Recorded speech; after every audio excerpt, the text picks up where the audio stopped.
Good morning, everyone. We were going through our third lesson of geography, that is our changing earth. हमारी अर्थ के अंदर जो बदलाव, इसमें भी हमने अब तक पढ़ा था सब एंडोजेनिक एंड एक्सोजेनिक फोर्सेस की, कुछ वो फोर्सेस जो अर्थ के नीचे काम करती है जिनकी वजह से मूवमेंट होता है और अर्थ के स्ट्रक्चर में बदलाव आता है. दूसरा हमने the forces which work outside, जो बाहर काम करती हैं. Then after we read about the volcanoes, then after earthquakes. Now we are going through some major landforms. अब हमारे पास मेजर लैंडफॉर्म्स है जो पृथ्वी के ऊपर, जो ऊपर की लैंडस्केप है, ऊपर की जो बनावट है, प्लेट्यूज है, प्लेन्स है, या फिर हमारे पास डेजर्ट्स हैं, आइलैंड्स हैं, इनके बारे में.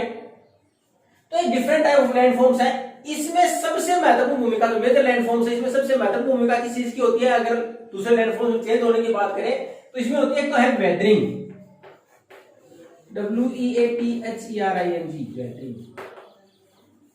You have already read in 6th में पढ़ चुके हो वेदरिंग है क्या. It is the breaking down of rocks. ये breaking down of rocks due to any reason कोई भी हो सकता है. There might be a chemical reaction inside the rocks because there are lots of minerals. अब देखते हैं बहुत सारे मिनरल्स होते हैं रॉक्स में. एक रॉक फॉर्मेशन में कई मिनरल्स भी हो सकते हैं, तो हो सकता है कोई केमिकल रिएक्शन की वजह से टूट गए हो. There might be the breakdown due to change in temperature. Temperature बहुत ज्यादा बढ़ना है, कम होने की वजह से चट्टानें टूट जाए. तो इसके अंदर वेदरिंग, जो ब्रेकिंग डाउन ऑफ रॉक्स है, यानी हमारे पास चट्टानों का टूटना है, छोटे पार्ट में टूट जाना है उसका, वो है वेदरिंग. तो सबसे महत्वपूर्ण भूमिका तो ये. उसके बाद वेदरिंग टूटने के बाद अगर वो वही रहे तो कोई बड़ा बदलाव नहीं आएगा. अगर मान लो माउंटेन्स रीजन है, कोई चट्टान टूटी और वही ऐसी कैसी स्टेबल रह गई, there will not be any change, तो कोई बड़ा बदलाव नहीं है. लेकिन दूसरा बदलाव वेदरिंग के बाद, ब्रेकिंग डाउन ऑफ रॉक्स के बाद दूसरा क्या है? इरोजन.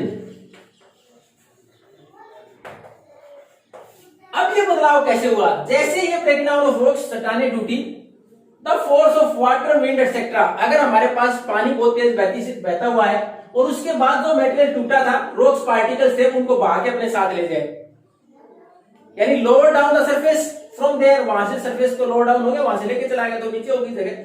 अब उसके बाद दूसरा विंड से हवा, लूज पार्टिकल्स है मिट्टी, उनको बहा के ले जाए दूसरी जगह. And whenever they are going to take these particles, चलो पानी के साथ हवा के साथ चले गए, वो कहां ले जाएंगे? कहीं ना कहीं डिपोजिट करेंगे उसको. These sediments will be deposited somewhere else. वो जहां से पानी हवा अपने साथ लेके गई तो वो डिपोजिट भी होगा कहीं ना कहीं. तो इसके बाद ये वेदरिंग टूटा, उसके बाद इरोजन किसकी वजह? विंड और हमारे पास वाटर की वजह से बाहर आगे लेके गए बहाव के साथ, हवा के तेज बहाव के साथ या पानी के बहाव के साथ, एंड देन डिपोजिटेड. अब डिपॉजिट हो गए वो एक जगह. तो लैंडफॉर्म में बदलाव आ गया. जहां हमारे पास गहरी जगह रहा करती थी, वैलीज हो सकती है, उसके अंदर मिट्टी धीरे धीरे जमा होती चलेगी, उसका प्लेन्स का रूप ले लिया गया. उसके बाद हमारे पास वेदरिंग अगर टूटने के बाद हुआ तो देखा हमने lower down surface of the plateaus और द माउंटेन्स. अब ये है हमारे पास महत्वपूर्ण बदलाव का कारण. और आउटसाइड फोर्सेज है ये हमने कौन सी है? एक्सोजेनिक, एंडोजेनिक नहीं है, एक्सोजेनिक फोर्सेज की बात कर रहे हैं हम. वेदरिंग सबसे पहले ब्रेकिंग डाउन ऑफ रॉक्स, चट्टानों का टूटना, उसके बाद पानी या हवा के द्वारा जो टुकड़े टूटे हुए उनको आगे ले जाना, फिर कहीं ना कहीं उनको जमा कर देना. इस प्रकार हमारे ऊपर के लैंडफॉर्म्स में बदलाव आता है. अब इसी बदलाव को हम पढ़ेंगे. पहला एग्जांपल किसका लेंगे? रिवर्स का, कि एक नदी किस प्रकार करती है काम. अब जैसे ही नदियां पहाड़ों से निकलती हैं, जैसी नदियां पहाड़ों से निकलती हैं, अगर उस पहाड़ पर देर इज स्टीप स्लोप, अगर अचानक से कोई ऐसे पहाड़ी उस पर अचानक से ढलान आ जाए, तो उसके बाद जो पानी नीचे गिरेगा उसको क्या बोलते हैं? वाटरफॉल, झरना. एक लैंडफॉर्म, यानी एक ऊपर का लैंडफॉर्म कि हमारे पास, हम उसको बोलेंगे झरना, अलग नाम दे देते हैं. कि जैसे ही हमारे पास माउंटेन रीजन से अचानक से if there will be any steep slope, अचानक से कोई ढलान आता है, ऐसे कैसे रिवर से पानी नीचे गिरता हो, क्या है? वाटरफॉल. चलो नेक्स्ट. फिर अपने पास रिवर जब मैदानी इलाके में आ जाए या फिर मिडिल कोर्स में आ जाए, थोड़ा स्लोप और कम हो जाए, उसके बाद नदी मूव करना शुरू कर दे पहाड़ों के बीच से, तो उसमें देखोगे मिएंडर्स. अभी मिएंडर्स क्या होते हैं? अब इसमें अगर आप देखो तो रिवर्स में, अगर ये रिवर कभी आपने देखा है रिवर सीधी चलती हुई शहर के पास, तो देख सकते हो जहां से शाम बैंक्स किनारे बना रखे हैं, हमने स्ट्रक्चर बना दिया. अदरवाइज अगर मिएंडर्स की बात, नदियां कैसे मूव करती हैं कि यहां से पानी निकला, हो सकता है ये, तो नदियां इस प्रकार से मूव करती है. तो अब ये मिएंडर्स क्या है? ये देखो, ये जितने भी घुमाव है, फिर उसके बाद ये क्या है, ये मेंडर्स है। ये नदी के अंदर जितने भी घुमाव है क्या कहलाते हैं, मेंडर्स। अब देखो पहला था वाटरफॉल, अगर कोई स्टीप स्लोप अचानक से ढलान तेज ऊपर से पानी गिरेगा पहाड़ से, वाटरफॉल है। मेंडर्स, फिर अब नदी जब पहाड़ों के नीचे जो स्पेस में मूव करती है तो उसका मूवमेंट ऐसा होता है, तो जो ये मूवमेंट है और उसके साथ जो कर्व बन गए, ये जो मोड़ बन गए, क्या कहलाते हैं, मेंडर्स। तो नेक्स्ट लेक्चर। अब उसके बाद तीसरा है ऑक्सबो लेक। अब ये ऑक्सबो लेक क्या है, अब जैसे ये मेंडर्स बने, नदी परमानेंट, जैसे पानी कम या ज्यादा, बारिश के टाइम पर बढ़ जाएगा पानी, बाकी टाइम पर कम रह जाएगा, तो मूवमेंट पानी का कम या ज्यादा होगा, उसके अनुसार क्या होगा, इरोजनल वर्क। आपने पहले ही पढ़ा, जो अपने साथ कंकर पत्थर भाग रहे हैं डिपोजिशन करना शुरू कर देंगे, उसके अगर कम होगी फोर्स पानी की ज्यादा तेज तो आगे तक ले जाएंगे वो। जैसे मानो फोर्स कम हुई और उसके बाद ये यहां से बहते हुए नदी, यहां थोड़े से पत्थर कंकर जमा हो गए और उसके बाद धीरे धीरे इस नदी ने अपना रास्ता इस प्रकार आ गया,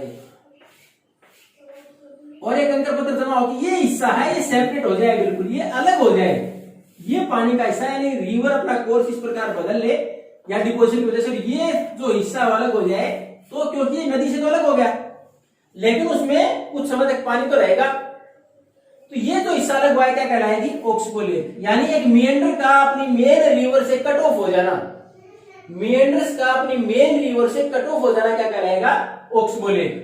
ये हो जाएगी ऑक्सबो लेक। तो पहले क्या था, ये इट वाज ए मेंढर, पहला तो मेंढर था, जैसे ये कट ऑफ हो गया ऑक्सबो लेक। नेक्स्ट हमारे पास तीन चित्र होगी, अगर स्टीप स्लोप था, पानी ऊपर से गिरा, waterfall. Then after the movement of the rivers, ये जो हमारे पास घुमाव था, द कर्व था, उसको हमने बोल दिया मेंढर। जैसे ये एक मेंढर अलग हुआ, उसमें पानी स्टोर होकर रह गया, then it is oxbow lake. And next flood plains. Then what are the flood plains, अब जैसे ही बारिश का मौसम आता है, when there is heavy rain, the river flow from their banks, अपने किनारों से बाहर चला जाता है पानी। अभी जो नदी जिसका मेन रिवर कोर्स तो ये था, यानी इनके अंदर से बह रही थी वो, अब जैसे ही पानी का बहाव तेज हुआ तो पानी दोनों किनारों से बाहर चला गया। अभी जो बाहर गया, it also deposit some sediments और सोयल पार्टिकल्स, इसके अंदर जो बारीक मिट्टी के पार्टिकल्स उसने दोनों साइड जमा कर दिए दूर दूर तक। तो ये जो नदी के दोनों तरफ मिट्टी जमा हुई काफी दूर तक, ये क्या है, ये है फ्लड प्लेन्स। ये जो मिट्टी जमा हुई ज्यादा पानी के बहाव की वजह से, यानी रिवर की कैपेसिटी से ज्यादा पानी आ गया, यानी रिवर की कैपेसिटी उससे ज्यादा पानी आया, ओवरफ्लो होकर बाहर चला गया, उसके बाद जो मिट्टी जमा हुई क्या है, ये है फ्लड प्लेन्स। तो कितने हो गए हमारे पास, पहला वाटरफॉल स्टीप स्लोप के बाद, फिर मेंडर्स जो घुमाव थे, अगर कोई मेंडर बिल्कुल कट ऑफ हो गया, ऑक्सबो लेक बन गई थी। अब जैसे ही नदी में पानी ज्यादा बढ़ा और उसके दूर दूर तक दोनों किनारों से बाहर चला गया और मिट्टी इकट्ठी होगी, क्या होगी हमारी, वो हो गया हमारे फ्लड प्लेन्स। अब देखो next levees. What are levees, अब जैसे ही नदियां पानी बाहर जाता है और वापस आता है, तो आप देखोगे नदी के किनारों के आसपास मिट्टी ज्यादा ऊंचाई में जमा हो जाती है, यानी आगे कम और शुरुआत में मिट्टी ज्यादा जमा हो जाएगी। तो यहां दोनों किनारों के ऊपर जो थोड़ी सी हाइट बन जाएगी मिट्टी की, वो कहलाएंगी लेवीज। यानी मिट्टी की जो परत मिली किनारों के साथ थोड़ी सी, ये फ्लड प्लेन तो दूर दूर तक बन गए, लेकिन मिट्टी की जो परत दोनों किनारों के आसपास ज्यादा जमा होगी, क्या कहलाई, लेवीज। कितने हो गए, waterfall, meanders, oxbow lake, flood plains, levies. और लास्ट हमारे पास अब डेल्टास। अब ये डेल्टा क्या है, अब जब रिवर किसी भी बड़ी वाटर बॉडीज में मिलती है, आइदर से लेक, ओशियन और सी, जहां भी लास्ट में जाके मिलेगी, it is called the mouth of the river. यानी एक तो होता है ओरिजिन, जहां से शुरुआत हुई, और लास्ट में जहां मिलेगी वो क्या कहलाएगा, माउथ ऑफ द रिवर। अब माउथ ऑफ द रिवर के टाइम पर आप देखते हो लास्ट में पानी की फोर्स कम हो जाती है, जैसे ही फोर्स कम हो जाएगी डिपोजिशनल वर्क ज्यादा हो जाएगा, यानी उसके साथ तो सेडिमेंट्स जमा होने शुरू हो जाएंगे। अब जब वो जमा होने शुरू हो गए, तो उसके बाद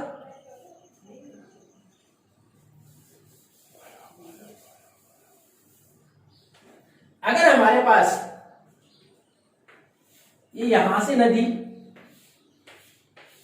इस प्रकार थी, जब जैसे ही फ्लो कम हुआ, इसमें कुछ सेडिमेंट्स अगर यहां जमा हो गए, तो इसने क्या किया, नदी ने कुछ हिस्सा यहां निकल गया पानी का, कुछ इधर निकल गया। इसी प्रकार यहां से कुछ इधर, कुछ इधर, देखो कितनी शाखाएं बन गई। उसके बाद फिर एक ट्रायंगल सा बन जाएगा और आगे मिट्टी जमा हुई इस प्रकार, जहां सेडिमेंट इकट्ठे होंगे। तो ये क्या कहलाएंगे, डिस्ट्रीब्यूटरीज। ट्रिब्यूटरीज पढ़ा था, a small river joins a large river is called tributary. अगर एक कोई छोटी नदी आगे बड़ी नदी मिलकर ट्रिब्यूटरी कहलाती है, और एक बड़ी नदी से छोटी शाखाएं निकल जाए वो कहलाते हैं डिस्ट्रीब्यूटरी, जैसे ये।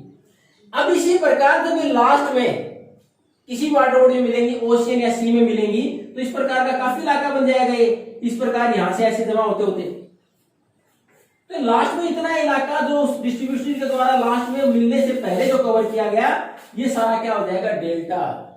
The delta of that particular river from which it was made, जिस रिवर से बना उसका डेल्टा। चाहे महानदी, कावेरी, कृष्णा, ब्रह्मपुत्र, गंगा सबसे बड़ा डेल्टा बनाते हैं कौन सा, सुंदरवन डेल्टा। तो ये होता है डेल्टा, यानी ये जो लास्ट में इस प्रकार काफी दूर तक डिपोजिशनल वर्क होता है, माउथ ऑफ द रिवर के पास लास्ट में रिवर मिलती है, वो क्या है, डेल्टा। तो हमने मेजर लैंडफॉर्म्स में आज केवल पढ़ा किसके बारे में, the landforms which are made by the rivers, केवल नदियों के बारे में कि नदियों ने किस प्रकार लैंडफॉर्म्स में चेंज किया। और उसके कितने सारे हो गए, waterfall, meanders, oxbow lake, flood plains, levies और delta. If you have any doubt, then you can ask by leaving a message or by making a call to me. Thank you and good night.